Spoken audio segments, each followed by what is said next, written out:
when I went into high school, my parents actually gutted one of the bedrooms we had a 4-bedroom house.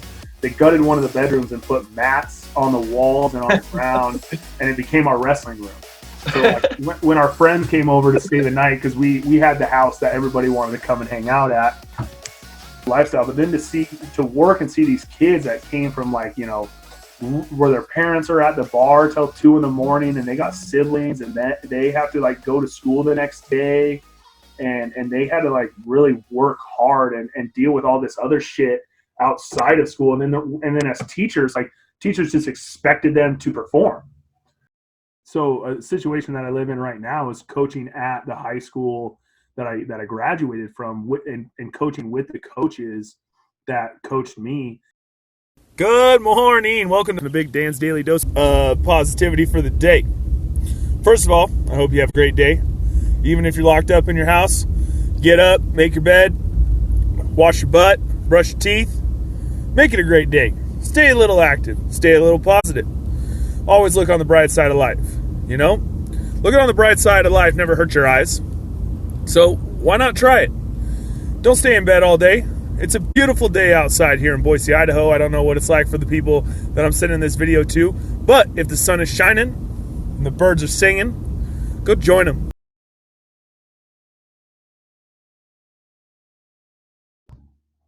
Okay, I think we're good. Yeah. Oh, time. Jeez. Hey, trial and error, baby. Technology can be the best or worst thing that you ever had in your life. I'll tell you what. What are you talking about? That was flawless. I'm a professional. About the 20 minutes of everything we just went through. It's all a crapshoot anyways. Yeah, exactly. It's just all for fun. Yeah. Have you started recording? Yeah. Awesome. Yeah. Cool. Well, actually, no, I got to have permission from you. So it says, please request recording permission from the meeting host. I said, okay. No. I know this would be a lot easier if I could just come and hang out in your house. But... Yeah, it would be easier. Oh. Can't hear you. There you go. It should be good now. Awesome. I think we're good. Yeah. Well, thank you for sticking with me there, man. Anytime. Anything to not take care of the baby. No, I'm just joking. I hope I hear that. The baby sleeping? Baby sleeping? No, she's on her way, though. It's about that time. We're in a pretty good routine, so hopefully she didn't nap very well today either. But she's starting to get top teeth, and those are the 2 worst teeth and the molars. Oh, yeah. So are you planning on your podcast being like rated G, mature? Not really, man. No. Just whatever. I want to focus on – no, not at all. I want to be real. I want to be genuine. So, no holds bar. Do your thing. Because sometimes when I get excited, I just start cussing, and I can't help it. So I'll bleep you out. Don't worry. It's a lot of bleeps. Yeah, I'd just be a constant bleep on mine, man. Yeah, actually, you sent me that one, your first one that you posted online, and I watched that. I didn't get through the whole thing yet, but it looks, you guys look like we were just sitting around a table having a good time. And Heineken and Cokes? Yeah, I know. Blew my mind. I was like, all right, we'll try this, but red wine and Coke. That sounds good. That is good. That's a diabetes waiting to happen. Yeah. No, man, I got a little fuckered up after a few of those, though. Yeah. That's how you got to do those things. Kind of loosen yourself up a little bit and stuff. And I don't know what you're talking about. Yeah. I'm 30 now, and it's like, fuck, man. Yeah, it's not a bad time. I think I had a little problem like sleeping in the beginning. I had a little. It's kind of hard to go to bed sometimes. Like try to like rest and go to sleep, but it's getting better, which is nice. Yeah. You'll enter deeper sleep. If you're off of it, the longer you're off of it, you'll start entering that deeper sleep. The dreams that I have now, it's like I could almost my dreams are also almost like lucid now. Like I know that I'm dreaming. So like there was one dream that I had the other day that I can still remember where I could jump from the ground onto my friend's roof. I was like, guys, watch this. This is so crazy. Watch this 300-pound guy do this. And landed all gracefully and stuff. I was like, damn. You don't look 300 pounds. Doing those clap push-ups? This morning I weighed in at 297. Oh, wow, yeah. And I started at 340 in December. All right, that's kicking ass, man. Yeah. Killing it. So actually, I did want to talk about this, and we might as well kind of start off with it a little bit. What I've been doing is my buddy turned me on to this thing. It's called the snake juice diet, and it's about prolonged fasting. So it's about fasting for like 48 hours. You can go as long. The guy who kind of made this up or does it, he's from Canada. His name's Cole. He's super aggressive about the way he like motivates people. Like he calls like people fat pigs, and he says like fat girls are disgusting, and he says a lot of this stuff like a lot of this stuff that's not like, you know, he doesn't like soothe anybody. He doesn't sugarcoat it. He's like, oh, good try, you know. He's like no, fucking do it. And he cusses at you and he yells at you through like YouTube and stuff. And it's like at first when you first turn the videos on, it's like at first you're like, okay, this is kind of a turn off. I don't really want to watch this. And then they kind of get into it. And what it is like, so the snake juice is pretty much just like salt water. And so 48 hours? Huh? For 48 hours? Yeah, so once a day you drink like two liters of this salt water. And you don't have to drink the salt water. There's like, so we could really talk about this all the time, but he does another thing called like dry fasting, which means you literally taking nothing. Like the only water you might take in is brushing your teeth this morning, and then that's it. Like you don't shower, you don't do any of that. You just kind of let your body just go, and do its thing. And you know, there's actually been cases that he's worked with where a lady had a brain tumor, and she started doing this, and her brain tumor went completely away. Now, granted, that could have been like her genetics, and things have happened like that in the past before without people doing this stuff.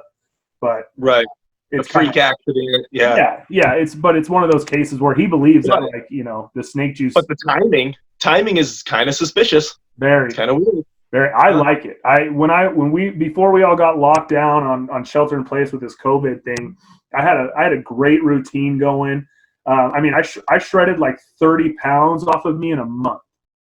And it was, and I lost fat. Like I didn't lose muscle. Like, and then I kind of had to like tweak my workouts a little bit, because I was going to the gym like, I don't know, 4 to 7 days a week. And I just like, I'm a big guy, and I played college football. So like, I like to lift heavy, and I like to lift hard. And I like to, by the time I leave the gym, like my shirt better be covered in sweat, or like I didn't really work out. And so wasn't worth it. Yeah. I mean, you didn't actually do it. Yeah, exactly. Like I can't, you know, being a fat guy already, and you know, I tell people I'm a fat guy, but they're like, you're not fat, but I am. Like I'm overweight, you know. PHAT, positively hot and tempting, baby. Yeah, exactly. Yeah. I'm fat with a PH. No, and the F, and the F, and a couple T's afterwards. But my buddy turned me on to this thing, and it was, so you take baking soda, Himalayan pink salt, you take some magnesium, which is like Epsom salt, which is food safe. There's like food safe Epsom salt that you can do. And then there's a thing called no salt, which is like for diabetics and stuff who can't intake a lot of salt, which is potassium chloride. And you put a tablespoon of no salt, teaspoon of table salt, a teaspoon of baking soda, and a half teaspoon of Himalayan grind up fine pink salt, and a half tablespoon of magnesium. And you just kind of drink on that all day. And it's kind of, you know, because it's exactly what they put in IV bags. So you're hydrating yourself, and you get those salts in your body because your body needs that. And really, I've like, the worst part is the hunger pains at first. Yeah, I bet. Yeah, and like you just got to kind of really get over that and just like push yourself. And then once you can eat, so like what I was doing is I would eat at lunch every 2 days. So I'd eat like Monday, Wednesday, Friday, and then I would try to fast from Friday to Monday. And I did that a couple times, and I just shredded weight. And it's all about, and people are like, well, it's all about calorie intake and calorie deficient and calorie, you know, output and whatever. And it really is, but this is just Great Yeah. way for fat people to lose weight without having to, like, you wouldn't have to go to the gym to do it. To kickstart it and start seeing a massive gain and go, wow, I can actually do this. Yeah, yeah. So like a lot of people are like love the keto diet, and that's like a big fad diet going on right now. And this can throw your body into ketosis in like 12 hours. Yes. So if you're not eating and you're and literally burning fat, like I lost no muscle endurance and no muscle strength during this time. No. There was a time where I went and I busted out like a really hard workout when I was fasting, and I about passed out. Like I did the hard workout. I went, sat in the sauna for 15 minutes, and by the time I was walking my truck, I was like, oh shit. But that's not necessarily bad for you. It's not like that did harm to you. It's just if you would have went a little bit further, you could have passed out and then done harm by hitting your head on something. Exactly. But you probably didn't do any damage by doing that. No, definitely not. And all I had to do was drink more snake juice. Yeah. You know, I had to put those salts and that hydration back into my body. And then after I finished off my jug that night, I was like, holy shit, I feel a lot better. Like knowing your limit, and you almost hit it. Yeah, exactly. And that's kind of what it is. It's like, it's different for everybody. It's not. But you have to push your limit, though. If you're not pushing your limit, how do you know what your limit is? Exactly. Like it's about trying to work out. And I've been 300 plus since I was a freshman in high school. Like I've been a big guy for a really long time. And then when I got to college and was playing football, you know, I was 330 that whole time. I mean, I did slim down to like 285 one time, and then some things happened or whatever. We're going to get into that later. But you know, it's nice. Like, it's nice to get on the scale. Like, so you weigh yourself at the same time every single day just to see how you're doing. And I can drop 4 pounds. And like, but now that the COVID thing happened and I'm working from home and the fridge is staring me in the face, and the day after we go grocery shopping, my willpower is really weak. So I'm like, oh, well, I'll have a little bit to eat. And then that little bit turns into a lot of it. And then I'm gaining 3 or 4 pounds that night. And then I'm like, right. You know, and then I'm trying to do OMAD, which is like one meal a day. And that's kind of hard because it's like, well, which meal every single day should I have? You know, and I'm like, well, I'll have a little bit of breakfast, a little bit of lunch, and then I fucking eat dinner. Like especially when your baby's eating like 8 times a day. Yeah. You're like, what the heck? I want some of that. Yeah. And my fiance is home too, and she's breastfeeding, so she has to eat. So she's making food, and yeah. And it is about willpower, and I should probably be a little bit tougher, but you know. So tell us a little bit about you before we really get into things. Where are you at? You said. So right now, I live in Boise, Idaho. Born and raised here, which is, you know, I went to high school here. I mean, like I said, born and raised. Loved it. Was always involved. Like, I'm a big sports guy. Always involved in sports when I was younger. Pretty thankful for that. I came from a wrestling type family, so that the weight loss component comes in on that as well. And when I went into high school, my parents actually gutted one of the bedrooms we had a 4-bedroom house. They gutted one of the bedrooms and put mats on the walls and on the ground, and it became our wrestling room. So like, when our friends came over to stay the night, because we had the house that everybody wanted to come and hang out at, because there's always food in the fridge and things to do, and we had a tramp and a pool and stuff. Yeah. So we would wrestle in the wrestling room when we were younger, and then moved to Montana, Dillon, Montana, to go to college. I knew of one person. I didn't have any friends out there, and I went there on a full ride football scholarship. And absolutely fell in love with Montana and just adored it. And especially Dillon being in a small town. I'm just a small town guy, I think, at heart. And Boise's kind of growing too big for me now. But, you know, went to Western, Tommy Boyed my way through college. So I took about 7.5 years to get my degree. Then I ended up moving to Billings for a couple of years. That's where we met. You know, played a lot of disc golf out there, and that's something that I haven't talked about on this channel yet, is disc golf. So I was hoping to do that with you. Yeah, hell yeah! I'm hoping to break the seal with that. Yeah, I haven't hucked and chucked a disc in a minute. So you haven't? Oh, No, it's hard to get out nowadays, especially with coaching and teaching and just finding the time. Like I have disc golf since I've been back in Boise. I've been living here for 2 years now since I moved back, and I have gone out, but nothing like we were doing in Billings. yeah.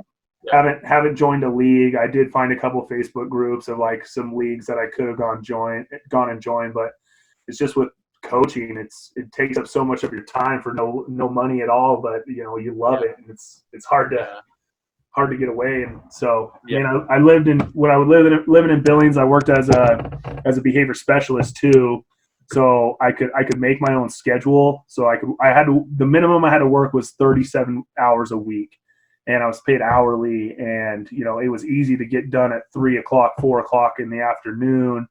And then make leads by 5:30, 6 o'clock. Yeah. And it was lucky I lived close enough to Pioneer Park that's where we played, right? Pioneer? Yep.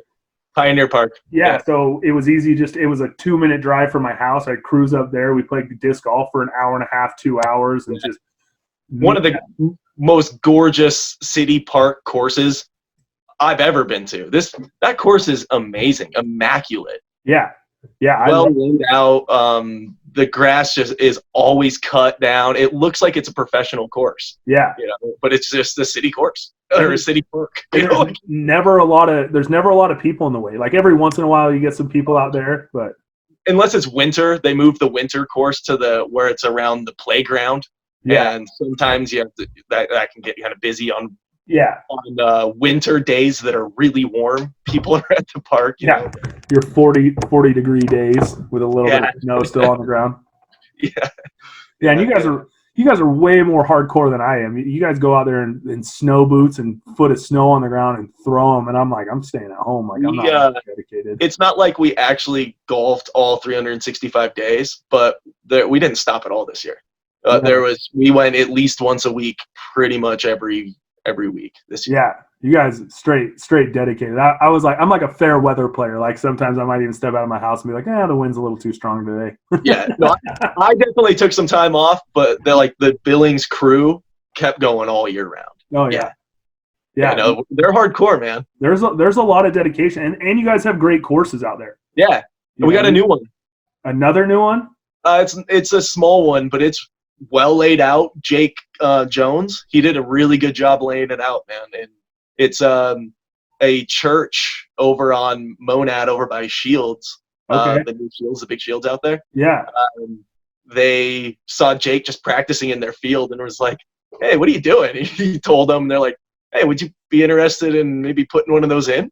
So he got a hold of me, and we went out there and laid it out, and within a month it was in, dude. Yeah, that's how it works too. That the same thing happened when I was at Western. We used to play just hitting trees. Like we would just go out. We had pretty much our trees and whatever, and then windows kept being broken, or we were throwing over sidewalks and stuff. And I was just out there hucking one day, and the administration walked up to me and they were like, "Hey, we want to build a course out here. You're always out here. Can you help us?" So I actually, if you ever go to the University of Montana Western, where every single basket is okay. I put those there. I have family that lives in Dillon. Oh, so really? I'll go over there and check it out. Yeah, it's not as official as some of the courses that you guys play in. I don't care about official. What with like tee pads and stuff, so you kind of just have to make your own tee pads. But I had it where you could play 18 holes and you could play up through the campus and then you could play back through the campus. Very cool. So I'll have to holler at me whenever you go to Dillon, and I'll kind of walk you through the layout. I wish I would have done more with it. Is it some sort of? Is it on UDisc? At all? I don't know if it's that official. There's actual baskets, right? Yeah, there's baskets. Maybe we can get in touch with them and have somebody over there set up an actual course, and maybe do some sort of layout for them. That would be awesome, because you can play 18 holes, but there's only 9 baskets. Right. So you gotta play your first 9, and then when you're working back on your next 9, you're hitting the same basket you already hit. You're just working the opposite way. Right. Yeah. So yeah, we could definitely do something with them. Yeah, we can do that. That's like let's not get into that too much, but we'll talk about it later. Yeah. We can get into that more. That sounds like a big topic. we're gonna be here for 5 hours. Yeah. talking about random stuff. But yeah, so, continue. You were you worked in Billings for a few years. I worked in Billings as a behavior specialist, working with kids with emotional disturbances. So kids who came from really rough backgrounds, really rough home lives. I mean, and they were all the way from special needs kids to talented and gifted. Developed a really good relationship with one of those kids. He'll Facebook video chat me every once in a while just to chat and stuff. So, and I love him so much. He's so funny. I give him a lot of crap, and he shoots it right back at me. It's awesome. It'll probably be a friendship for the rest of my life. And that's, if you can get that out of a job like that, then I think I was pretty successful at it. That's beautiful. People were happy with it, which is awesome. And then my now fiance, when she was my girlfriend, she was working at the YWCA, which is like the Women and Children's Crisis Center, as a receptionist, and she loved it too. But when you both work in the mental health field, it drags out. We kind of saw like all the worst things that Billings had to offer. Yeah. I think that's kind of what kind of gunned us to get out of there. It's like, it was like a beautiful place and stuff. I will admit though, the nightlife in Billings, I was never really a big fan of. Like, if you want to go out drinking at the bars and have a really good time and you don't know anybody, it's really not that great of a place. No, unless you have that mentality, that type of personality. I personally don't. Yeah, and in college and stuff, I was totally like that. Like, and then you had more bars in Dillon, Montana, which is a 3-mile long town, and you had like 3 bars downtown in Billings, and they like they were all right. Like the karaoke one that was like the Diamond or Red, what was it called? Daisy Dukes. Well, no, that's you're talking about I don't even know, dude. Like, I know what you're talking about. I just don't know. The Crystal. The Crystal, that's what it is. Yeah. So the Crystal was decent. Shout out to the Crystal. I actually bounced at Daisy Dukes for like 2 months, and just was like, I can't deal with kids telling me to fuck off every single day at school, and then work a night job until 2, 4 in the morning with adults telling me to fuck off. Like, somebody's going to get popped. And like, I'm a pretty positive guy, and not a lot of shit gets into me, but like that was mentally hard. And there's fights all the time there. And I worked at the bar that had the most. Yep. I worked at the Cowboy Bar, especially because that was right after the other Cowboy Bar probably got closed down, so that turned into the Cowboy Bar. So that was probably right when it was real rowdy. Yeah, and not like the owner of Daisy Dukes is a great guy. I can't remember his name, but he was a great guy. He supported his staff and everything, but that bar was just. But it's a bar. Yeah, it's a bar, man. Like, doesn't matter who owns it. It's a bar. Like, and I didn't want to be a bouncer. Like, that's just not. I mean, I'm big, like, so it's easy to walk through the door and be like, I want to be your bouncer, and they're like, okay. Right. That's how the interview went. Do you need any credentials? No, I'm scared of you. Go ahead. No, right here. You walked in. I can see it. Yeah. So, I mean, we were living in Billings. It was awesome. I really enjoyed it. And then my fiance, we weren't doing well financially either. And my cousin was working at a school down here in Boise. It was a private Catholic school. And she told me that a PE position had opened up. And that's what I graduated from Western with, was a K through 12 secondary ed, health and human performance degree. And so we ended up moving in like right at the beginning of July. Went to California to visit her family. What year? What year was that? That was 18. That was 18, dude. That's a long time ago now. Yeah. Well, it's only 2 years, but yeah, I mean, wow. 2 years ago. It seems like it was. To be honest, man, I'm like, that's about a year ago. Yeah. Yeah. Like, that actually might have been, now that I think about it, might have been sooner than that. It might have been 17 or later, because 17, 18. Yeah, because this is my 3rd year teaching at St. Mark's. Holy shit. Yeah. Time flies. It does, especially when you get older, Wow.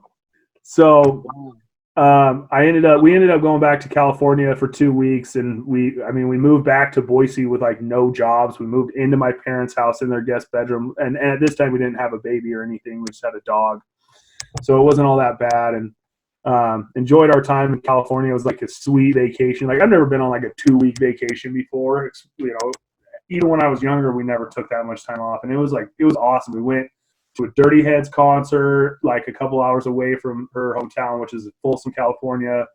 Just had a blast, and then came back 2 days later. I interviewed at this place, and it's not always in teaching. It's not what you know; it's who you know. And the principal happened to be the mom of a kid that was a couple years younger who wrestled with me in high school. So she ended up hiring me. And I got hired like at the end of July, and we started school in August. Like two weeks after I got hired, I was like, boom, you're thrown right into it.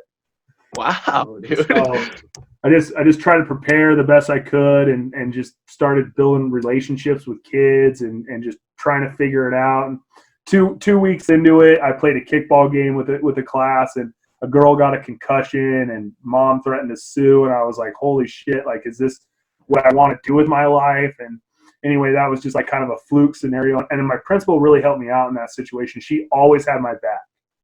Good. That's super important. If you don't have that structure, you can't having the support from your administration is everything as a teacher. Mm-hmm. If you're on the good side with your administration, it's like, it's not like you could do anything, but you can make mistakes and not worry that your job's on the line, Right. Because at that time it was tough. And, just kind of, we're going to roll into some positivity stuff too. And it's like, during that time, when I became a behavior specialist, that's really when like my mindfulness of being positive came to light, because, I came from a situation where like we weren't poor, we were middle class, and we lived pretty well. Like my mom was able to buy groceries, like our power never got cut out. We always had hot water and pretty much everything we wanted. And, so I grew up in a pretty good lifestyle, but then to work and see these kids that came from like, where their parents are at the bar till 2 a.m, and they got siblings, and that they have to like go to school the next day. And they had to like really work hard and deal with all this other shit outside of school. And then as teachers just expected them to perform. Yeah, be perfect. Yeah, and just like do well, do their homework, do all like, you can't do your homework when you get out of school and you got to pick up your siblings from their school, and you guys got to walk 1.5 miles home on the side of the road, and then you got to figure out is there enough food in the cupboard for dinner? I'm sorry, the last thing you're thinking about is those 5 math problems. Exactly. So you're starving. I think that's really what kind of started blossoming my positive attitude on life and stuff. Like, one, I'm so grateful for the childhood that I had. Like, I had an amazing childhood. My parents were supportive. They pushed me to do things that I didn't want to. So football, for an example, I obviously played college football, but I didn't get to actually play football until I was a 6th grader. Being so big at Boise, we have like what's called Pop Warner, or it's called Optimus here in Boise. But when I was 9 years old, I was so big that I would have had to play with 12-year-olds. And my parents were like, Mike Tyson situation. Exactly. and my parents were like, no, like, we're not going to do that to you. You can wrestle, you can play baseball. We'll get you involved in all these other activities, but we don't want you to do that. So, and I was that's dangerous. Yeah, and I was also kind of a softie growing up. Like, I might be big, but I was kind of a big bitch. Like, I didn't really want to like work hard for anything and stuff like that. You're still a big softie, Dan. I'm a big softie, but I think I'm less of a big bitch now. that might have changed. Yeah. So I'm not like, I can remember I had to be like in middle school or high school, and my weight was getting pretty out of control. And my dad was like, hey, let's go for a jog tonight, out of the blue. And I was just like, playing video games or something. I'm like, no. Like, I'm not doing this. And he's like, well, I'm going to take away all your shit until we go. So I ended up getting my TV out of my room taken away, my video games, we didn't have cell phones back then, but like I got everything. The equivalent of a cell phone. Exactly. Like I got everything that mattered to me as a 14, 16-year-old kid taken away. So I ended up, and didn't even turn out to a jog. It turned out just we walked to this gas station it was kind of hilly. It had to be less than a mile away from our house, maybe like right at a mile. So it was like a mile there, a mile back. I can remember we're on our way back, and I'm just fucking bitching and complaining. And my dad's like, well, I'm going to jog home. And he's like, you should jog with me. And I'm like, fuck no, dude. I ain't jogging with you. Like, I obviously didn't say fuck, but, I'm like, no, Dad, I'm not doing this. And he ended up jogging home. And I think that's like one of the biggest life lessons that I've taken from my dad is like, even if your kid tells you no, like still push them to be their best, because eventually they're going to reflect on that. And it's like, they're going to be thankful for that kind of shit later. This is it. When you say I'm going to do something, it's important to, hey, stick to it. Mm-hmm. I'm going to jog home. You're going to jog with me? No. Yeah. Okay. See ya. Yeah, I mean, it was a little convincing that he tried to do too. Like, come on, it's not going to hurt. Let's just jog down this hill. And I still was like, no, I'm not doing it. Like I just, when you grow up and you have things in your life that you don't realize what you really take for granted. Yeah. And it's a crazy, like now that I'm 30 and I look back on my life, I was like, God, I was such a spoiled little rotten piece of shit. Like I kind of get like mad at myself now, and I'm like, I got to be better than that in my, my next. And I really, I think I was working as a behavior specialist when I was like 25, 26, and started seeing all this shit, and it like just blossomed this positivity. Like, holy shit, Dan, you didn't even realize how good you had it when you were a kid. Like, these kids don't have nothing. Like literally, they have nothing. They have fucking family who comes over to the house unannounced, and they kick them out of their bed, and they have to sleep on the floor. And that kills you, like just knowing, like, man, I take everything for granted so much that it eats me up. Yeah. Inside. Yeah. So I love what you're doing. By the way, we haven't even mentioned what you do. Like these little videos.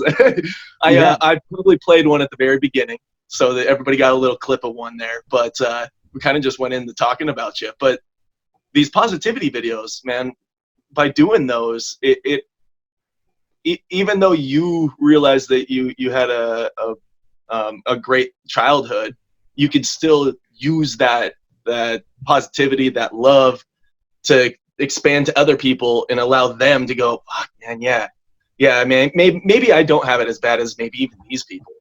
Yeah, they could do the same thing for somebody else. Well, and it's like even if they're having like just a tough day, like they're just having one of those tough days because put a smile on their face. Exactly, like you can't have rainbows without the rain. Mm-hmm. And I think people kind of forget about that kind of stuff. And it's like if you can't have the positive without the negative. It's the yin and the yang. Like it's gonna eventually everything's gonna work out, but it's not. It's a roller coaster would not be fun if it was at the same level and it went like this. That's called a train ride. Right. That's if you don't want it's your that life. Anticipation. You have that really steep, slow, boring up, and then all of a sudden, bam! You go down that other side. Right. But you always have that slow, and it always takes a lot longer. Yeah. The slow, boring. And then when you fly down, you fly right back up, and then you don't know what kind of turns you're going to be taking. Yeah. Yeah. It's so. And the ride's over. Yeah, and then it's over, and then you're dead. No. No. But it's just kind of those things. I mean, and obviously, what's really funny, I've been thinking about it, and it's like, why, like the first positivity video that I made it while I was driving. I probably shouldn't say that I was kind of on my phone while I was driving, but I try to think back, and I'm like, what even sparked that? Why did I even do that? And honestly, like, I just dropped my dog off at the vet. He had an infected canine tooth. It had to get pulled. So we're out $700 doing that. I'm a school teacher. My girlfriend or my fiance is my sugar mama. So she fronted a lot more of the bill than I did. And it's like, that's just another obstacle in life. Like if we want this dog and we want him to live a long, healthy life, this is something that we got to do so he can do this. And so it just kind of like I went right next door to the vet place, right when I dropped him off, there's a tropical smoothie place. Shout out to them in Boise, Idaho. They're freaking delicious. What's their name? I think it's called Tropical Smoothie, honestly. It's Good name. Yeah, Good yeah. name. Shout out. But I went there and I got this thing that's this smoothie that has like strawberries and mangoes. It's called the Sunrise Sunset. Took a little drink of that and just was like, damn, this is good. Like life is still pretty good. So I just kind of like, I knew that people were having a really hard time with this coronavirus shelter in place here in Boise. It's been a pretty big deal here for a lot of people. And I kind of feel for parents too, because now that I'm a new parent, my daughter, actually today is my daughter's 8-month-old anniversary, birthday, whatever you want to call it. So, but like, I couldn't even imagine and like struggling at home myself with like trying to teach online, trying to take care of her and, you know, trying to find that balance with my fiance of like, who's going to take, whose turn is it to take care of this baby? You know, right. like this baby's crying, you know, you're breastfeeding. I can make a bottle if I really needed to, but like, God damn it, we got things we need to do. Yeah. And so I just kind of felt for the parents who actually have to teach their children and like, because life doesn't stop even if when we're in this corona or when we're in quarantine like this. It like life's still going, same speed. Yeah, it hasn't stopped. It's just different. Just different, yeah. And I'm so sorry. Like having a baby in this time would be tough. It really would be. Yeah, I'm just thankful that we had the baby 8 months ago. Yeah, and I've had like 2 friends who've had hospital births during this shit, and I was just like, wow, like I couldn't even fathom that. Our buddy Brandon is having a baby here in a couple months, man. Yeah, like my brother's having a baby soon. Yeah. Something in the water when you get around 30, you're like, okay, it's time to. My brother, this is his 3rd, so. Oh, okay. Yeah. Another girl, 3rd girl. Hell yeah. Go Dick. What do you get from a boy? I'm like, what? You gotta keep the name going. Yeah, you gotta not wish so hard for a boy, and I think the universe might throw you one. Yeah, exactly. Every once in a while. I'm the same way, dude. I was like, oh yeah, I want a boy, and then it ended up being a girl, and I'm like, I'm still thankful and blessed that, you know, I have a healthy baby. You know, we haven't had any real major complications, and it's meant to be that way. I think so. So. And I also have a thought too that depending on how well you treated women as you grew up, you know, like if like maybe you were you could potentially have been a little bit of a dickhead to women when you were growing up. That if you have a baby, the world's gonna throw you one, and they're like, this is, you know, think about all the women you treated shitty, and now what do you do? Not saying that I like treated women shitty or anything. Like I wasn't like, you know, I didn't obviously beat women or whatever, but I could have been different, I guess. So it kind of put that into perspective for me too. It's like, you know, fuck. Now we grew up in kind of a weird time. A lot of sexual things were very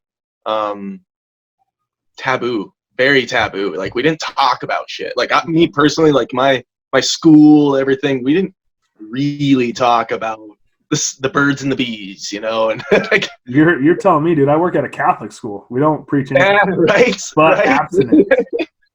Right, yeah. You know, and I mean, we actually, I work at, and we have been ranked for the 4th year in a row, my Catholic school has been ranked the #1 Catholic school in Idaho. So, I mean, we come from I like the teachers and the faith that everybody, like, I got nothing bad to say about it. Like, it's that if that's how you want to live your life, like, again, the way I live my life is like, not my pig, not my farm. I ain't got to worry about that. You know, that's how you want to live your life. Great. You know, but I'm not going to judge you because you choose to believe in God or the Bible and stuff, or you know, or go to church. And it was mandatory for us to go to church as teachers. And so I've been going to mass for the last 3 years, once a week. And I mean, I went to a private Catholic school for high school as well, but I went to public school before that. And in high school you only have to go once a month, so it's really wasn't that big of a deal. But like to go to a Catholic mass once a week for almost 3 years is kind of eye opening on like, okay, you know, I see why people could get down with this, and it's just not who I was though. I mean, I'm more of like a universe karma, you know, not that I'm like a Buddhist, but like I believe in you get what you give. Yeah. And stuff like that, like kind of things like if you want something to happen, you can manifest it, and by working hard at that. Yep. You know, and that's really what it comes down to. Like I don't pray. I'm not a big prayer. I'll meditate a little bit. Like I'll have some thoughts where I just like sit and I focus on like, and mostly not, I guess I wouldn't even call it meditating because I don't try to like shut my mind off. I just like gratitude, you know, like what am I thankful for? Or like if I had a friend my first year teaching who had a stroke, and she was young. She was like 27 when she had a stroke. And when I was in church, you know, I would kneel down and I would put my hands together and I would be like, you know, please universe, let this work out and let her come out of this be fine. And she did. I'm not saying that the universe did that for me because I asked. It's just that it happened.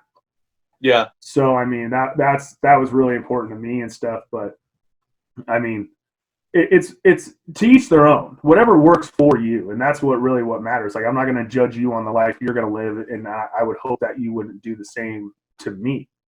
Right. But right. Being a school teacher, it's a little bit different because I gotta watch about the things that I post on social media. I gotta, you know, make sure that when somebody sees me in public that I'm not fucking way intoxicated, and I like to drink beer and I like to party, and like, so I got to make sure I'm in the right kind of partying is not getting wasted, you know, and getting belligerent. That's not partying. Yeah. So some people go party, you know. Yeah, exactly. That's not what you mean. You mean hang out with your friends, sit by a fire, you know, maybe do some sort of game. Go downtown with my friends until 2 a.m. Go to a bar, or do something. But and me, I obviously took me 7.5 years to get through a pretty decent, easy college, and that's because I was at the bar and I was not in class or doing homework like I was supposed to be doing those first couple of years, and it's hard. It's a hard habit to break. Yeah, and now the Van Wilder lifestyle. Dan Wilder. Dan Wilder. Dude. Do you know who that is? Hard at college. Like I partied so hard that I ended up actually losing my football scholarship. Damn, dude. Yeah. Oh, so man. I had a full ride, and then I just, you know, fucking drank and smoked it away. And I fucking regret it all the time. Like I was like, damn, dude, you had all this given to you. What are you doing with yourself? And now I try to, like, any opportunity that I get, I try to, like, now I hardly ever drink. Granted, I do have a kid, but when she was first born and we were going to the bars, like I still would go to the bars like once a month and hang out with my buddies and stuff like that. And luckily I have a fiance who's really understanding about, you know, you have your life and these are the people you like to hang out with. You need to go hang out with your friends. And she has hers. Yeah, exactly. Yeah, and they're the type of people that like to just hang out in a house and chill and drink wine there, and that's her style, and I have my style, and we can totally respect that. And even when, so I will tell you this I'll tell you this real quick. The story about us getting together is pretty wild because there's a big population of Basque people in Boise. Like we have our own Basque block downtown. And if you've never heard of Basque people and you're listening to this, check it out. It's the Basque culture is one of the oldest cultures that has existed in the world. Like they think that the Basque language. Tell us a little bit about them. What's that? Tell us a little bit about them. So the Basque, just a little bit. I only know a little bit, so it minded me off. My aunt is really huge into it. And my family's really huge into it, but it's like, so it's this little country that's found in between Spain and France. And it's tiny little country. So the dialect that people used to speak actually is, they think that Adam and Eve used to speak Basque. Like that's how old the language is. And it's been around forever. And it's around a bunch of people who were really hard workers. They were sheep herders. They own their own land. They've been around for a really, really long time. And there's just for some reason, Boise, Idaho is like one of the epicenters of Basque people. I think Elko, Nevada also has a pretty big Basque population too. But so every 5 years they have this huge festival called Hialdi. And it's like people come from the Basque Country to Boise. It's giant. They shut down like multiple streets. The whole fairgrounds is dedicated to the Basque community and this Hialdi celebration. And that's where the wine and Coke comment came from earlier, because that's called the Calimocho, and that's a Basque drink. Okay. Well, it's like an American Basque drink. If you go to the Basque Country and you ask for a Calimocho, they fucking know that you're an American. But so like running with the bulls is a Basque thing. Like that's what it is. So it's BASQUE is what it is. So sometimes when I was living in Montana, is that just a Basque thing, or is that also Spain and? It's an area, right? Yeah. So it's just a little area in between France and Spain, and it's like this side is. But they're not the only ones that did the running with the bulls. No, right? No. But I might be wrong, and somebody might hear this and say I'm fucking stupid, but I'm pretty sure it originated with the Basque people. Let's clarify real quick. We are not professionals. We are not professionals. We're kind of speaking out our asses and just through experiences. Yeah. But it's just something. So anyway, I was at a Hialdi festival. It was 2015. And I came back for the festival. And then where the festival is held is right downtown Boise, so that you can just walk to the bars, and it's literally 15 steps. So I ended up going to this bar that I really like called Tom Graney's. They always have great live music upstairs. Shout out to Tom Graney's as well. And I was listening to this reggae band, and I was dancing on the dance floor, and this little sexy blonde girl came up to me, and she was like, "Hey, you want to dance?" And I'm like, "Fuck yeah!" Like it's midnight, girl. Like, of course I want to dance with you. So anyway, long story short, after we started hanging out after a while of that, knowing each other for like a month, I had to go back to Billings because I was finishing up my student teaching up there. And we were having a phone conversation one night, and I was just like, "Listen, I'm not going to do a long distance relationship. I really like you. I know you really like me. Like, either you can move up to Billings, or I can hit you up when we come back to Boise, and we can just be, friends with benefits or whatever." And she's like, "All right, I'm packing my shit." And I was like, "Oh fuck!" Oh fuck! Here we go. Oh fuck! I just committed. You're like, to this that girl. was kind of a joke, but okay. Yeah, that's not the answer that I thought was going to come out, but she ended up. I was just being nice. I was just kidding. She ended up moving up there, and I mean, we've been together ever since. Awesome, man. Yeah, that is awesome. Congratulations. It's been a really great experience. I mean, and doing something like that with somebody and not knowing everything about them, you kind of find out their little quirks, the things that they like and dislike, and we're still finding things out about each other today, and we've been together for almost 5 years. Yeah. So I mean, it's kind of a neat process. We got engaged in November, and obviously we had the baby a little bit before that, but it's been quite the experience, and just trying to stay positive. And the best part about living with her is she's a pessimist. She is very negative, and that's just how she lives her life. And I'm all right with that, because sometimes I'm like, people are optimists. But you are too, bro. I'm the biggest pessimist I know. I don't know, man. The way I classify myself is like a super optimist. Like I know 100%. Yeah, 100%. Like I could be laying on the ground and think that I'm laying in mud, and somebody would have to come by and be like, that's cow shit, right? And I'd be like, "Oh, really? It's kind of warm." Dude,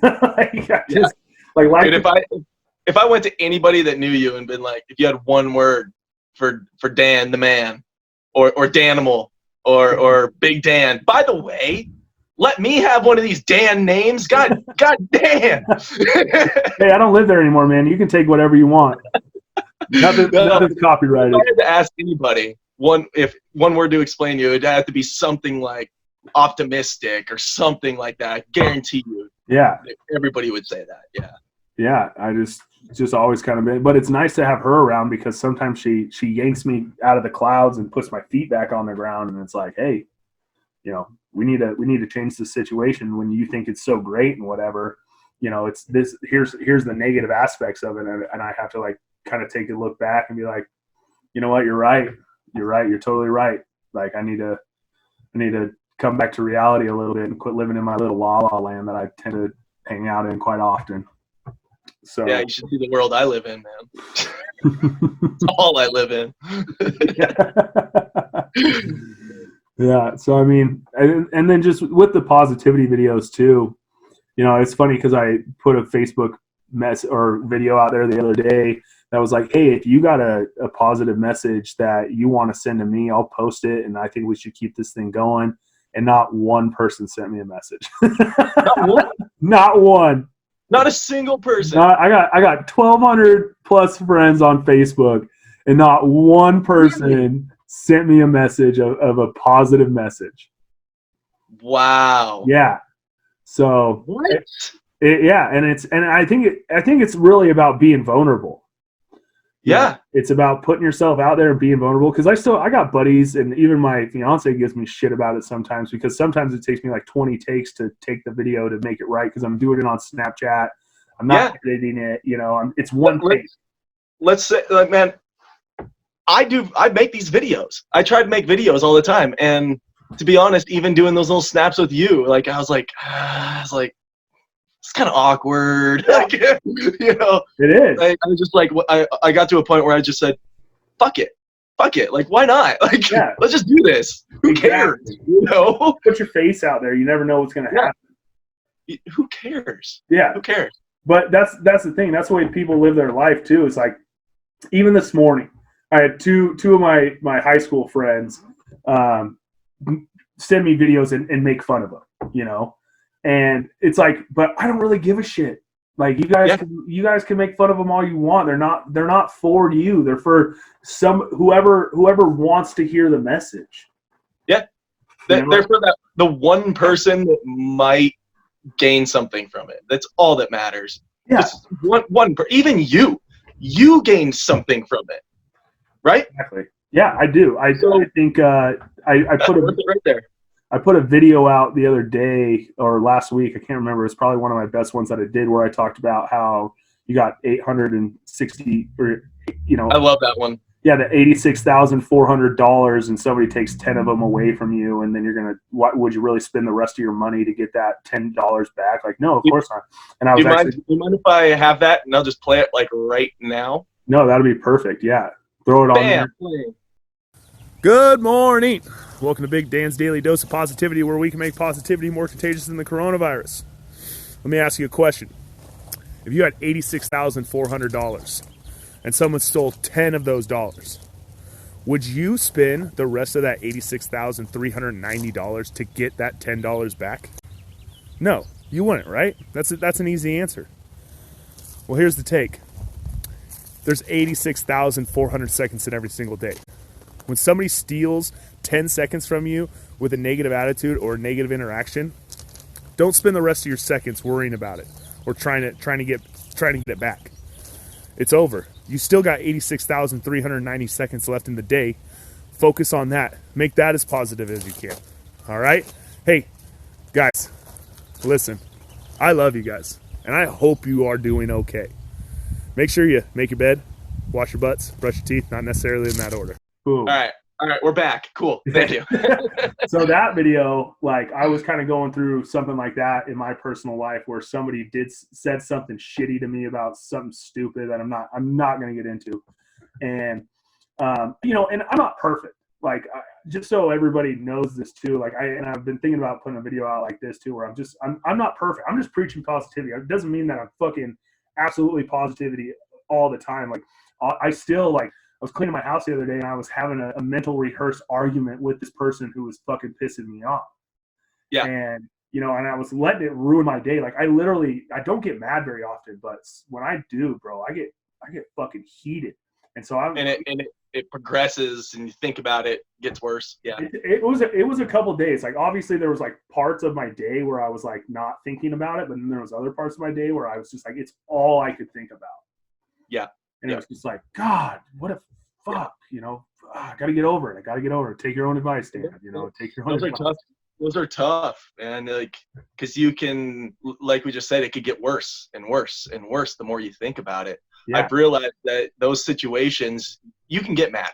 It's not a big deal. Like, you can get mad. It's okay. Yeah, you're supposed to. But to get mad about the same situation 3 hours later, the same, like, oh, I got mad again about the same exact thing. Yeah. That you can't be doing. No. Like that, like, you got to learn from the first situation. And maybe not get as mad for as long the next time, or, you know, just not as mad, or just, you know, or just rehearse something else in your head, you know, take your thought, like music, dude. I love positive music. I think I throw on positive music. I'm a big reggae rap fan, you know, and reggae is all about positivity.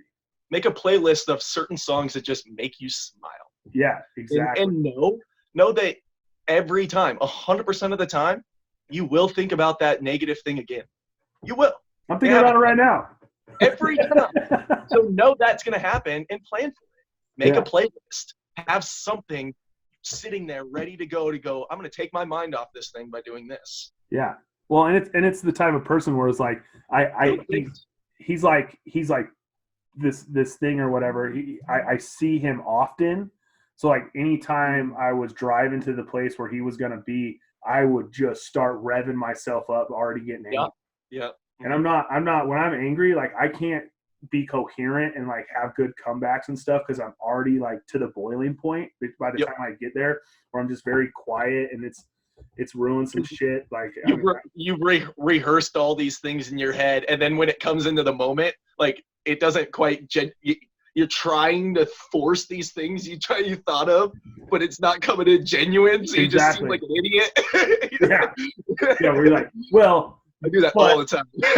Fuck you. Well, you did this. Why did you bring that up? Like, exactly. And then you leave the situation worse than you felt when you showed up. Yeah, exactly. No, I'm the asshole. Yeah, exactly right. Yeah. So, I mean, it's something that I'm definitely working on right now too, and it's you know, it takes practice, and that's really what it is. And being a coach, like, I think now that I've been able to be coach, like when I was in Billings, you know, I got the opportunity to be a head middle school coach for a program so Elder Grove Outlaws started a football program while I was there. It had to be my second year there, and the opportunity came up, and I interviewed and I got the job. And I had a great experience out there. I got to coach with one of my best friends, who's also originally from Billings. Well, he's from Shepherd, but Billings. And we just bonded, and he was my roommate in college, and it was a great time. And we were so, like, it was just, you know, the positivity in the administration, and bro, I've missed it so much. And and now I'm, you know, depending on when this video gets released, whenever you decide to put it out there, like, I just got an opportunity again. Like, we're moving out of Boise, we're moving to Newport, Oregon, and I just got hired as a head high school football coach. So, and when's that happening? Yeah, when is that? When? Yeah. Whenever we can get the hell out of here. Oh, really? Yeah. Like that quick? Yeah, okay. Like we own a house here in Boise, so we're in the process of packing up and getting rid of stuff and trying to put it on the market, and we're out. Like, I mean, I also got a teaching job up there too, so I'm going to teach kindergarten through second grade PE, and you know, that's the main hustle. But the side hustle is this football head coaching job, where I get to go into a program that has not been successful ever. In any records that I could find, they haven't gone to playoffs. I mean, literally, you have to win 5 games to go to playoffs in this league. And they haven't gone to playoffs in ever. And so it's at Newport High School, and already talking to the administration, it's been just a breath of fresh air. And I right now I coach at the old high school that I attended and graduated from and stuff. And those coaches have been there for 30 years, and they were my mentors. Like, growing up, it's like the way I coach is the way they coached me, you know. Oh, very cool. I might get on a kid's ass loud and kind of demean him a little bit, like in a positive, like there's a reason behind it. It's not like I'm just like, you're a fucking idiot, but I might be like, you were a fucking idiot on that play. Like, why'd you do that? Yeah. So, you're an idiot for this specific reason. Exactly. You like the way my buddy phrases it. He's like, I'm not calling you an idiot. I'm calling you an idiot in this situation. Right. Exactly. Yeah. You're not an idiot. Yeah. Not overall. You're right here. See that little spot? That little guy? Exactly. And then you get on a player's ass like that, and then what everybody in the area, because I'm loud, will hear me get on somebody's ass. But what they don't hear is when I bring that kid over and I put my arm around him and I say, okay, let's talk about, I'm not going to apologize for getting on his ass, but I'm going to compliment him after that quietly. So just he hears it, and I'm going to put a little physical touch to it. So I'm going to put my arm around him, I'm going to bring him in close and be like, hey, listen, and then I'm going to say something nice to him. It's like, I'm going to say something like, you're a great player. These little mental mistakes can be fixed, and we need to do that. But and you will make mental mistakes. Yeah, that's the whole thing. Everybody does. It's okay. That's what I love about football is like those life lessons that I think a lot of my positive attitude from that is come from football, because it's about facing adversity and being able to be resilient and bounce back. The football game doesn't stop when an offensive lineman jumps off sides. They just move you back 5 yards, and then you got to run a play anyway. Yep. It's like another. I was thinking about making this video, and maybe this might come out. The game actually extends further. Technically, you have to go further. Yeah. Now you got to work. Now you got to work. Now you got to work harder. It gets harder. Yeah. By making a foul. Yeah. Well, that's a really good analogy, man. Well, I always talk about like, like making a mistake is like taking a shit. It's like after you're done taking a shit, you don't sit there and look at that shit and be like, oh man, and like what do you do with it? You flush it down the toilet. You wipe your ass and flush it down the toilet, and then you go on with whatever you got to do. Yeah. Yeah. So you make a mistake, it's like a piece of shit. Flush it down the toilet and move on. God damn it! Wipe your butt and move on. Yeah, wash your butt. That's another. You guys probably just saw that in the video. Wash your butts, brush your teeth. Dude, that has to be a T-shirt or something. We got to blow you up with merch, man. Yeah, someday, hopefully. I mean, I kind of get nervous too doing this kind of stuff and being a teacher, just because you get a little bit more personal look into my life, and there's that judgment that comes from parents and administration. If you're, you can't really almost always be true to yourself as a teacher. You kind of got to tiptoe a little bit. About the content that you got to know your crowd is really what it comes down to, because I'm not going to talk about all the crazy things that I did in college and all the wild things that I've done in my life to my students or to parents of my students. I think that because it doesn't matter. Yeah, they don't need to know that, and if they did know that information, they would just judge me anyway, and then they would. Potentially have a negative outlook on me, and then I couldn't do anything right at all. What matters is what you do in the moment and what you do from here on out. Yeah. And if somebody has negative opinions about you and about that, then that's gonna change the way the future, change the way you come about things. I don't know what I'm trying to say, but I think you know what I'm trying to say, man. You're totally right. Like, so a situation that I live in right now is coaching at the high school that I graduated from, and coaching with the coaches that coached me. I was a dingus in high school. I didn't have good grades. I joked around a whole bunch, and then I tried to come back and I tried to get on the staff. And this might just be my feeling. Nobody's ever said this to me out loud. But I just think they look at me as like I'm still dumb Danny. I'm still the dumb kid that I was when I left, and I feel like I've grown so much more, and I have so much more to offer. And sometimes my opinion, when I state it, it gets like brushed off to the side. Right. Yep. It's like we had a situation where we were in a coaching meeting and we lost bad to this team, and like the team that I coach for, we're fucking good. Like we go to the playoffs every year, and if we don't make it to the state championship, at least it was like almost a bad season. Right. And so we had a dangerous situation to be in.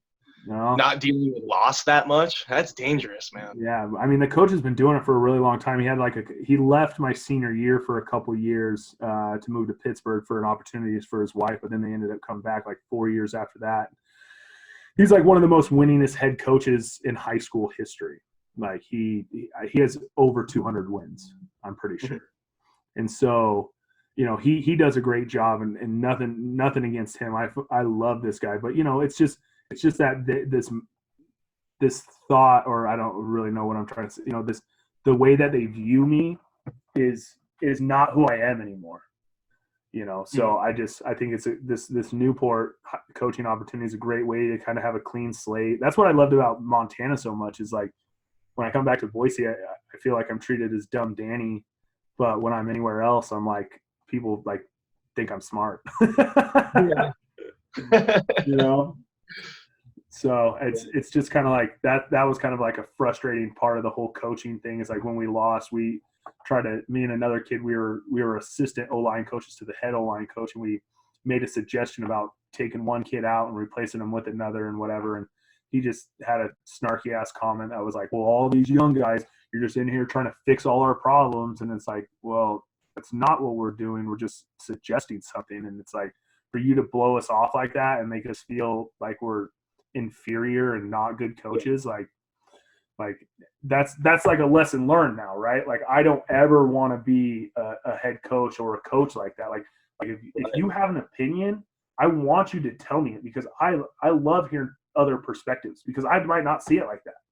Exactly. You know? Yeah, that's to their detriment to not listen to somebody else's opinion and try to find a different path to the same location.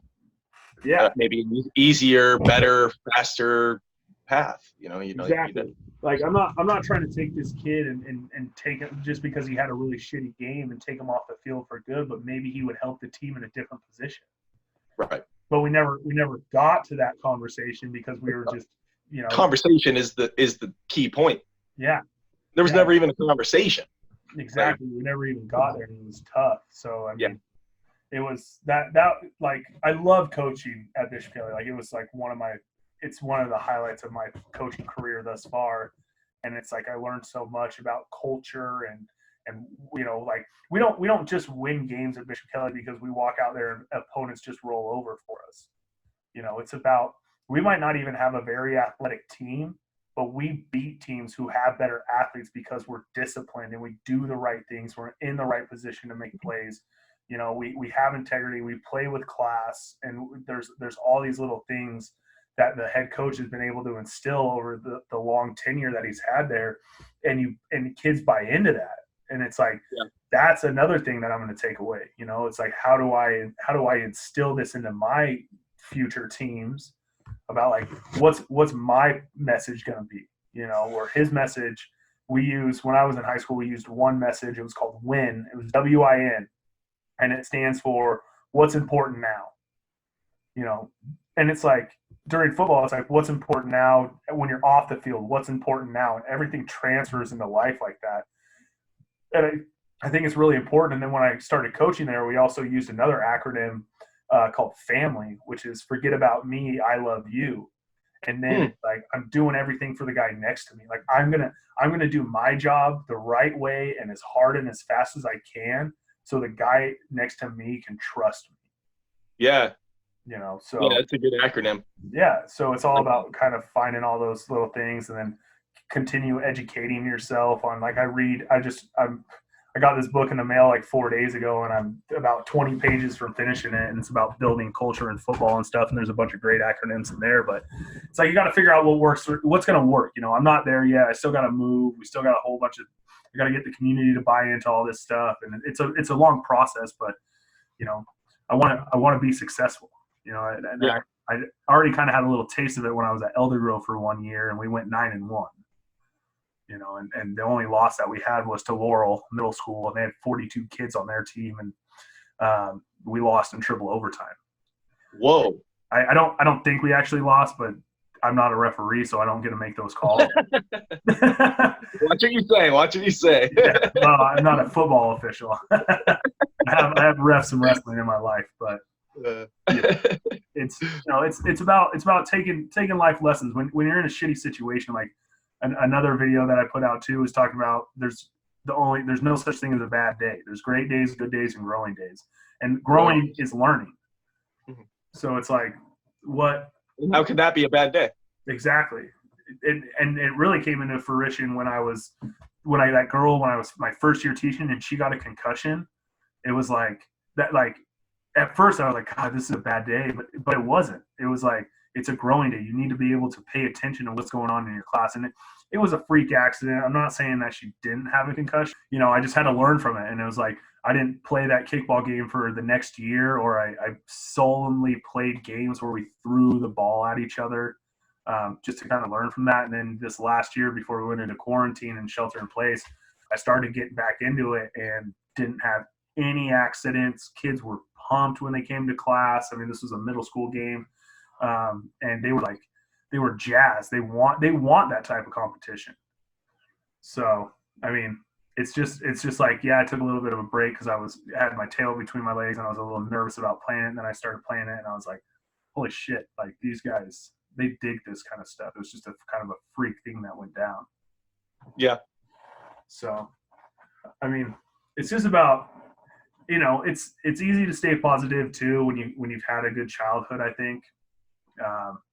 You've had a really good upbringing. My parents are still together. They've been together for 30 odd years, which is kind of a weird thing these days. I think even parents who have been married for 20 years still get divorced after 27 years of being together and stuff. And it's like their relationship makes me want to work really hard at making my relationship work no matter what. Yeah. So, I mean, and that's really what it comes down to too, is like, how are you raised? Like, it's easy for me to look on the bright side of life because I didn't have to struggle very much. I guess my struggles were different than other people's. So, and I mean, that's really, for me, that's really what it comes down to. That's something that when people talk about their struggles, like I had it really hard. Well, I had it really hard. And we all had it hard in our own way. Exactly. And we all had our own struggle. We all have to get through it in the end. Yeah. And we all have to do it on our own.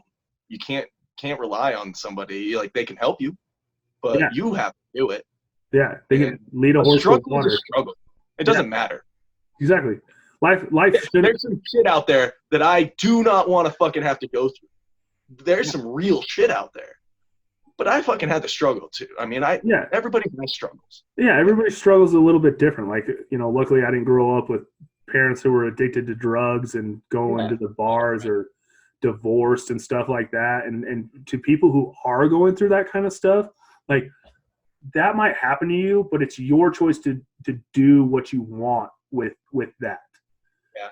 You can still work hard and get stuff done. You don't have to fall into that vicious cycle of, or that slippery slope of doing what your parents chose to do. But it's also hard because it's genetics. Yeah.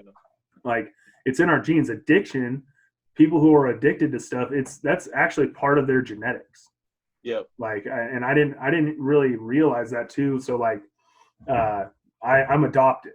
Okay. I got adopted into a family. My birth mom was 15 years old when she had me. She turned 16 years old the next day. I happened to be born the day before her birthday. And she lived in Coeur d'Alene, Idaho. I lived in Boise, Idaho. And then while I was living in Billings, I finally reached out and found her on Facebook. I haven't met her face to face or anything, but she ended up living in Roseville, California for a little while. And that's actually where my fiance is from. So what? Yeah. Right.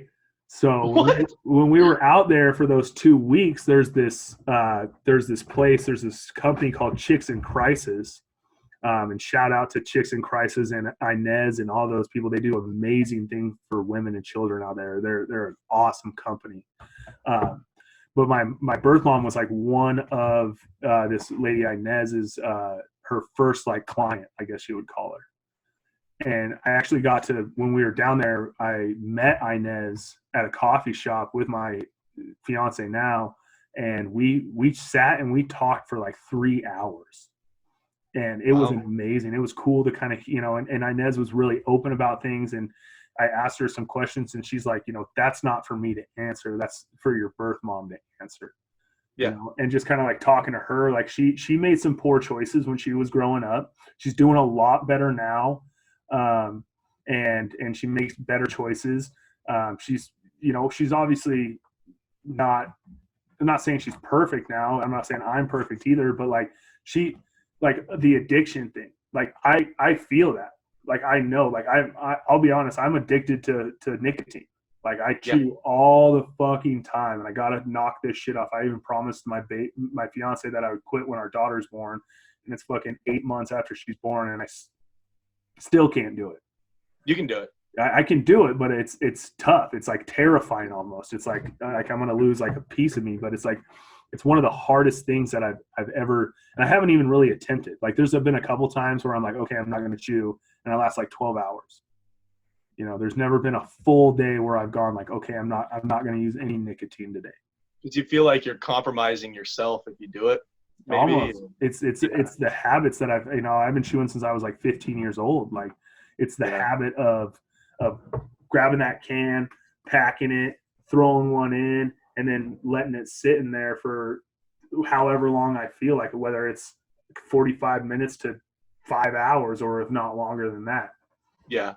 So that's like one of the things that I really struggle with. But then learning that she was addicted to hard drugs, potentially even when I was born, like that's just in my DNA. And I kind of like come to accept that, but it's also mental. And I gotta figure out the right strategy. And I think moving to Newport and becoming a PE teacher and a head coach is really going to do it, because there's a couple things, like I'm not going to be able to chew at school. I might have chewed a little bit I chewed while I was teaching PE down here in Boise, but I was working at a private school. So there's no like public regulations. Yeah. School campus can't have drugs or nicotine or whatever, but nobody's really holding me accountable for that. Or even coaching at a private school, like nobody held me accountable to that kind of stuff, because we all played on grass fields, which makes it easy to just do it. It's easy, and it's pretty affordable. I mean, when I was living in Montana, chew was like $4 a fucking can, and in Boise it's about $6 a can, and then when I moved to Oregon it's going to be even more expensive. Yeah.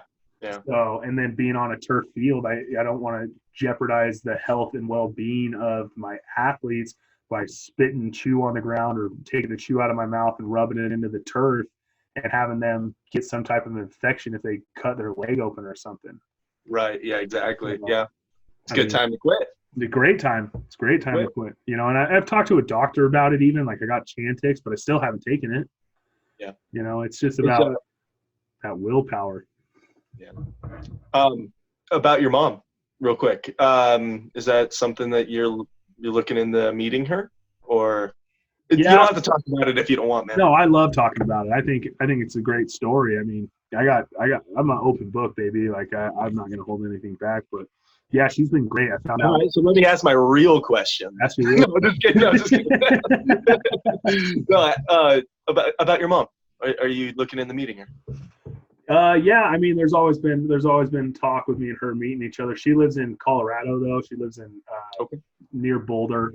The name of the town is not coming to mind right now.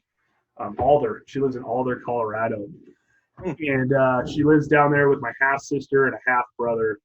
And so I have 2 half brothers and a half sister, and that you've never met. That I've never physically met and been able to hug, like what we're doing right here, a video chatting with them. Oh, okay. So you've talked to them face to face over phone, but you've just never been in person with them. Yeah, exactly. Like I've never been able to sit down and hug them and have like a conversation that way and stuff. It's all video. Thank God for technology, but yeah, I mean, I think it's also kind of hindered me going out there too. Yeah, definitely. Financially too, as a teacher, I can't really afford to go anywhere. I mean, I probably could if it was really a top priority for me, but I mean, just right now I want to take care of my family and stuff. Not that I don't love her. Especially with all this shit going on. Well, yeah, especially right now, it makes it even more difficult because if I didn't get this job out in Oregon, that this summer was going to be the summer that I was like, dude, I'm taking a week trip out there. I'm going. But now I got way too much on my plate and stuff. And so, I mean, and hopefully, you know, someday I can be super successful, or maybe when everything kind of settles down, I can just fly out to Boulder and have her pick me up or rent a car or whatever I need to do and go meet her. But I've only talked to my half sister. I guess one of my half brothers doesn't. So the way it happened was, the 4 kids, I'm the oldest. She gave me up for adoption, and then she kept the middle 2, and then she gave up the youngest one for adoption too. And the youngest one actually lives in Roseville, California. So I didn't get to meet him. He happened to be out of town the 2 weeks that we were visiting, and when we met Inez and stuff. So I never got to meet him face to face either, and I don't really have much contact with the brothers and stuff. But I constantly talk to the half sister all the time, and she's, fuck, bro, we're two peas in a pod looking at each other and stuff. Like, yeah. I love her. She's adorable. She's got a daughter of her own and whatnot, and so I mean, it's pretty wild to know, because I've always, like, I'm a giant compared to my adoption family, like. My little brother's probably like 6 foot, about 190 pounds. My dad's like probably 6'1", 260 pounds, and my mom's a little short, curly-haired redhead.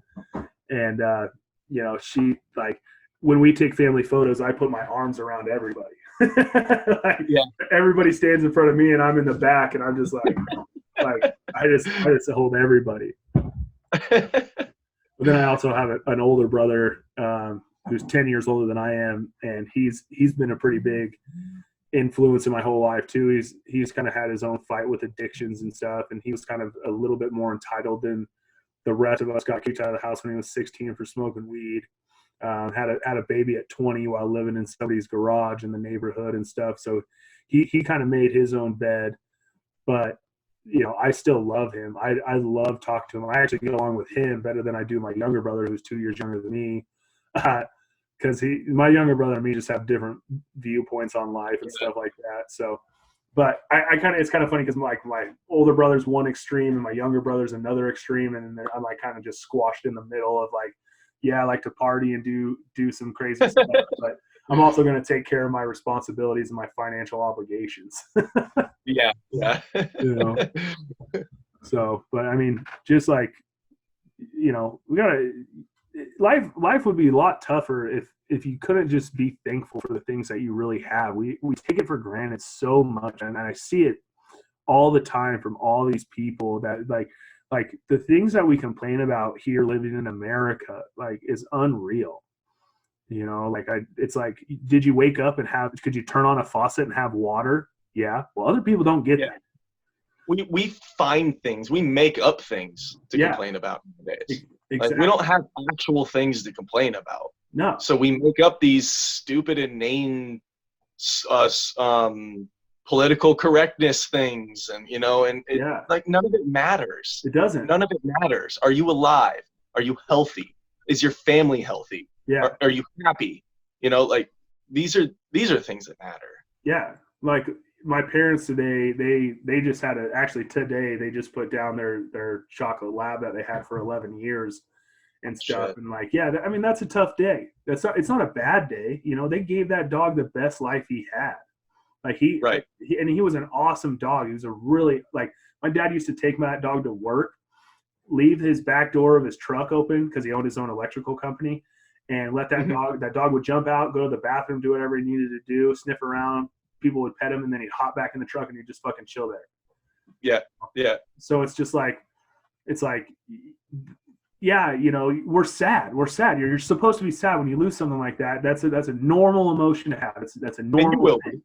Yeah. You know, and they're going to be okay. Like, they're going to be fine. And they should be sad. Like, I'm sad. Like, that dog was part of our family since I was a senior in high school.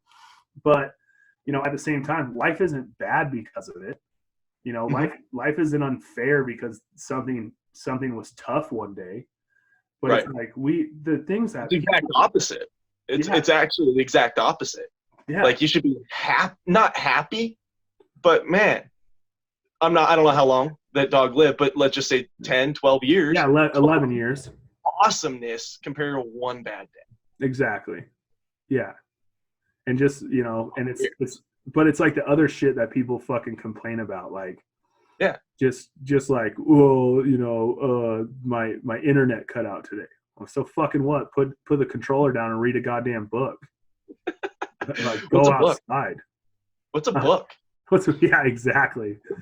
Dude, like, about the dog thing though. Last night I was hanging out with a friend and she blew my mind, dude. She told me there's a movie. I can't remember the name of the movie, but it's about a dog growing up with this kid, and obviously the dog only lives for 12 years, so the dog dies and they get another dog, and the dog, it's the same personality, like this, like the soul went into the new dog, so the same I'm still growing up with the kid. It's the exact same dog, but just the dog. Yeah, but the kid doesn't know. The kid doesn't know. So like this dog is just like always with this kid as he grows through life, at like all the variations of dogs that you go through. It's all the same dog. And it's like, it's what, oh man, they do like blew my mind, dude. in the movie, he like squats down and the dog jumps off his back. I can't remember. Oh, you've seen this? I haven't seen the movie. It was on Instagram, like all the previews and stuff. And the only reason I remember that is because my fiance was pregnant at the time that it came out, and there was a bunch of shit always on Instagram about it. And she would sit there and be looking at her phone. I look over and she's like fucking bawling, and I'm like, "What's going on?" And she's like, "This movie, like just the previews." I can't. It's something like All About a Dog or something like that. I can't. Something like that. Yeah. Remember, but yeah, it looks like. You gotta see it. It sounds like a good one. I'm gonna bawl my eyes out. But bro. Yeah. Changes the way you think about your dog. Exactly. Yeah, it's tough. My battery's here at like 5%, so maybe we have a couple more minutes here. Yeah. Well, I appreciate you having me on and doing this with me. Something that I've always kind of wanted to do. It's kind of encouraged me to like this. So this guy that I coached with and who's one of my good friends from high school, he's intelligent. Like he's smart, and he always is reading and learning new information and telling me about it and stuff. And this is kind of something that I was hoping to do with him someday, is since we're going to live in Newport together, just kind of, we talked about it when we lived in college about taking over like the morning radio show and whatever. Yeah. But you know, you'd be so good at it. You'd be so good at it. If you need any tips or anything, let me know on how to like get things connected, even though you were the one that helped me out today. But. Well, hey, everybody's got to start somewhere. You help me, I help you, we help each other. And that's just that's that kind of view we need in the world. Yeah, exactly. Dude, my pleasure having you on. Thank you for putting out these videos. It's really put a fire in my ass. It has, man. I try to keep busy all the time, but watching your videos, I'm like, no, I'm gonna kick ass today. Yeah, I'm gonna do it today. Make your list, make your check marks. Even if you don't do your list the whole day, just fucking get after it and just make it as positive as you can. Keep those positive affirmations going. And like, one thing I was saying to my buddy was going through a tough time the other day, and I said something to him, and it came out of nowhere. I don't know why I had the thought, but the way I think about it is happiness is gratitude, because gratitude is happiness. And if I could leave anybody who watches this video with that thought today, like if you can wake up and find something that you're really truly grateful for, and it could be 10 things, it could be 2 things, it could be 1 thing, but be grateful for that, and I think you'll be a little bit more happier that day. Just gratitude is happiness. Happiness is gratitude. Yeah. So, sweet, man. Thanks for letting me waste your time. Let's bring it back to that. Always thinking about these negative things. Somebody gets on your nerves, and you think about it over and over and over again. Yeah. Try to have something that'll just take your mind off of things. Just don't think about it all the time, and it won't get to you as bad. It won't eat at you. So have a playlist of music that just makes you smile or something. Yeah. I like that. I like that a lot. And be your own coach. Fucking, you gotta coach yourself up in this kind of stuff. Nobody's gonna do it for you. You can't lead a horse to water. and make them drink. You know, it's only that's really up to you. It's you're responsible for your actions. Yep. And that's what it comes down to. So yeah. I mean, nobody's going to do it for you, and don't be a chained up elephant. Chained up elephant. Yeah, exactly. So. Dude, I had a whole list of shit and I didn't even look at it. That was badass. That was sick. Dude, there was an earthquake not long ago, right? Yeah, it happened about 70 miles away from Boise. We felt the aftermath. I'll tell you this, I shit my pants like a little girl. You did feel it? Oh, we felt the aftershock. It didn't really get you guys, or it didn't? It shook our house pretty good. My fiance asked me why I was stomping around so hard. It's like, are you doing that? And I'm like, what? And then our whole house just started to rumble. And I was like, what do we do? Because she's from California, and she's like, get in the doorways. And so like I stood in the doorway, I had the baby in my hands, and I was like, you take the baby. I'm freaking the hell out, man. I trust you more. Yeah, exactly. You know what to do in these situations. I'll pull you out from under all the rubble if that happens. But goddamn, yeah, that was terrifying. That was one of the scariest. There's like that meme going around where James Franco has a noose around his neck and he looks at the guy next to him. And he's like, first time, because the guy's like crying or whatever. I can't remember what movie it's from. But that's how she was to me. She was James Franco. I'm first time. Like, oh my God. You're crawled up in the corner in the fetal position. Yeah. She's like, you okay? Yeah, exactly. Like, chill out. Hey, we're gonna finish dinner. Like, I love it. Hey, my channel is a lot of it is getting out into the outdoors, hunting, fishing, that kind of stuff. Can you just tell us a quick background of your hunting and fishing, and then we'll let you go. Oh man, growing up, my dad always took us out when we were younger. We used to carry around BB guns before we ever got our hunting license and stuff like that. But he always continued that tradition. It got a little bit less when we were in high school because we were always involved in sports, and football and wrestling season is right around big game. But I've always hunted birds with him. I'm more of a bird hunter. I like it better because you sit in a blind and the birds come to you. You're walking around the mountains for 100 miles to see one deer and then try to chase that thing. That's just not who I am. But I love bird hunting. I fished a whole bunch when I was in Dillon, Montana. One of the best places to fish in the nation if you've never been.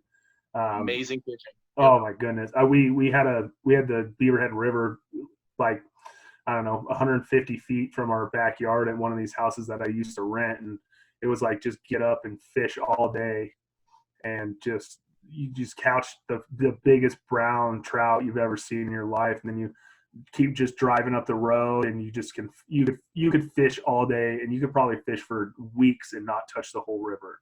You just pull out fatties. So, I mean, I love fishing. Big fish in the Beaverhead, right? Yeah. Yeah. My buddy, he was a fly fisher guide up there. And he's, during this self-quarantine stuff, he's been just going out on his own, and every single day he's posting pictures of these hogs that he's pulling out. And we're talking like 16-inch brown trout that he has to hold in his hands like this because they're so just fat. That's probably one of the biggest things I miss about living in Montana is the fishing and stuff. I'm kind of curious to live on the ocean and go see what I can do deep sea fishing or crabbing or doing something like that. And if you haven't went, man, highly recommend it. It's really fun. Yeah, I'm excited. Deep sea fishing, you got to go with the right people and the right time, right location. But if you find that, man, it's so much fun. Yeah, I'm excited. Watching my dad pull in a 120-pound marlin and it jumping out of the water. It was the best feeling. Yeah, that's what I'm excited for. And being a football coach, I'll hopefully have those relationships with those parents over in Oregon. Yeah, it's supposed to be good fishing over there. So that's what I'm hoping for. Get out in the outdoors, enjoy the beach, enjoy the forest. I just love being in nature. It's one of my favorite things. One of the reasons I'm excited to get out of Boise. It's a little too far away. 2 hours to travel just to go to the forest sometimes is kind of a pain in the ass when you were spoiled. Living in gorgeous area, but you have to travel a little bit to get to all of it. Well, kind of like Billings too, though. It's you got to go to Red Lodge to get out there and do stuff. Yeah, we're right on the border of desert and beautifulness. You know, sagebrush and aspen trees. All right, man. Well, love you, and I wish you all the luck in Oregon. And we're gonna do this again for sure. Hell yeah, dude! I'm all about it. I love you too. Hey, just before we go, too, don't forget that you need to wash your butt, brush your teeth, make your bed. Not necessarily in that order. Love it. I love it. All right. Love you, man. Catch you later, brother.